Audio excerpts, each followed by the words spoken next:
লাল নীল সবুজের মেলা বসেছে। কি ভাবছেন? হঠাৎ কেন গৌরী প্রসন্ন মজুমদারের লেখা ডক্টর নচিকেতা ঘোষের সুর করা আর মান্নাদের কণ্ঠে উত্তম কুমারের লিপে চিরদিনের গানের প্রসঙ্গ উত্থাপন? না, আসলে গানটার নয়, রঙগুলোর অবতারণা করতেই এহেন গৌরচন্দ্রিকা। নানান রঙের দিনগুলোর মতোই নানান রঙের ডায়েরি আর ফাইল এখন বাংলা ও বাঙালির রাজনীতির 12 মাস্যা। সেই সারদা কেলেঙ্কারি থেকে শুরু করে লক্ষ্মীবারের আইপ্যাক, যখনই কোনো দুর্নীতির অভিযোগ সামনে এসেছে তখনই তার সঙ্গে হাত ধরাধরি করে এসেছে রং। লাল ডায়েরি হোক বা সবুজ ফাইল, সব সময় থেকেছে খবরের কেন্দ্রবিন্দুতে। এই তো বৃহস্পতিবারই যেমন দিল্লির এক পুরনো মামলায় লাউডন স্ট্রিটে আইপ্যাকের কর্ণধার প্রতীক জৈনের বাড়িতে ইডি তল্লাশির মধ্যেই বেলা 12টা নাগাদ সেখানে পৌঁছান মমতা বন্দ্যোপাধ্যায়।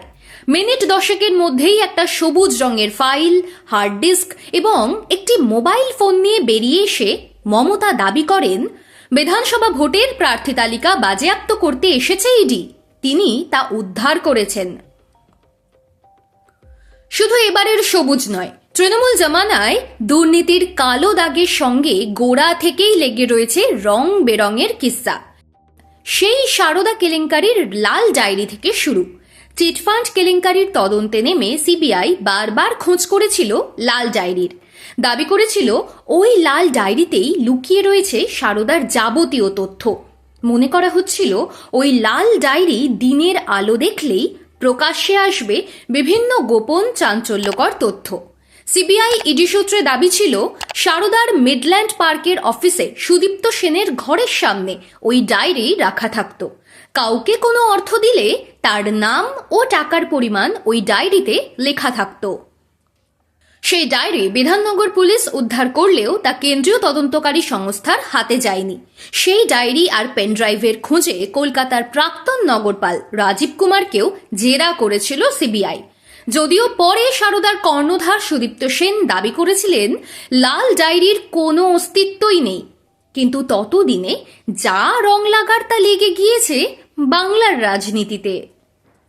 আবার এসএসসি নিয়োগ দুর্নীতিতে পার্থ চট্টোপাধ্যায়ের বান্ধবী অর্পিতা মুখোপাধ্যায়ের বাড়ির খাটের তলা থেকে 50 কোটি টাকা উদ্ধারের সময় ইডি সূত্রে খবর মেলে সেখানেও বাজেয়াপ্ত করা হয়েছে একটি কালো ডায়েরি ও একটি পকেট ডায়েরি।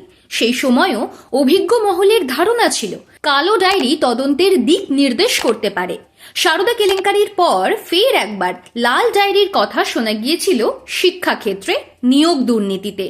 কেন্দ্রীয় গোয়েন্দা সূত্রে খবর রটেছিল প্রাথমিকের নিয়োগ দুর্নীতি মামলায় অন্যতম অভিযুক্ত কুন্তল ঘোষের ফ্ল্যাট থেকে উদ্ধার হওয়া ওই লাল ডায়েরির 33 নম্বর পাতায় প্রাথমিকের 159 জন অযোগ্য চাকরি প্রার্থীর ঠিকুজি কোষ্ঠী নথিভুক্ত রয়েছে। ছিল নাকি এক মন্ত্রীর নামও। সংশ্লিষ্ট মন্ত্রীর সঙ্গে এই অযোগ্যদের কিভাবে যোগাযোগ, কি সূত্রে ঘনিষ্ঠতা এবং লেনদেনের হিসেব নিকেশও ওই ডায়েরির ছত্রে ছত্রে করা হয়েছে বলেই দাবি ছিল তদন্তকারীদের।